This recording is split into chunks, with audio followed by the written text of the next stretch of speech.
జాతక జ్యోతిష్ శాస్త్రం మొత్తం ఖగోళ శాస్త్రం, మానవ జీవితానికి సంబంధించింది కాదది. మొత్తం సమాజ జీవితానికి సంబంధించింది, మొత్తం భూమండలానికి సంబంధించింది. అతివృష్టి, అనావృష్టి, అష్టగ్రహ కూటమి, సూర్యగ్రహణం, చంద్రగ్రహణం, ఏ పంటలు ఏ కాలంలో పండతాయి, ఇవన్నీ చెప్పడానికి జ్యోతిష్ శాస్త్రం. కానీ నీ చెయ్యి నా చెయ్యి, నీ మూతి నా మూతి చూసి చెప్పడానికి కాదు అది. దాన్ని అలా చేసేసారు మహానుభావులు, వారికి నమస్కారం. ఎందుకంటే వ్యాపారం చేయడానికి బాగా వీలు, మనిషిని ఎంత భయపెట్టేస్తే అంత వీలు. అందులో మీరు మీ జీవితాల్లో మీకు చెప్పిన రోజుకుని 90% అబద్ధాలే, 10 కూడా జరగవు. ఆ జరిగిన వాళ్ళ చేత చెప్పిస్తారు టీవీల్లో, అవి మనం నమ్మేస్తూ ఉంటాం.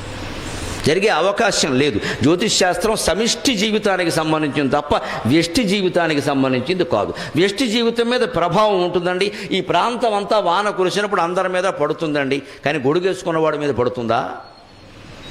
కొందరికి 2 చినుకులు పడగానే జలుబు చేసేస్తుందండి. ఒకడు వానలో తారంగా వాడినా ఏమీ చేయదండి. వాడి శక్తి సామర్థ్యాలు ఉన్నాయా లేదా అక్కడ. జ్యోతిష్శాస్త్ర ప్రభావం కూడా అంతే. స్థిరమైన సంకల్పం, భక్తి, జ్ఞాన వైరాగ్యాలు కలిగిన వాడిని నవగ్రహాలు కాదండి 18 గ్రహాలు ఉన్నవాడిని ఏం చేయలేవు. మొహమాటం ఏం లేదు ఆ విషయం.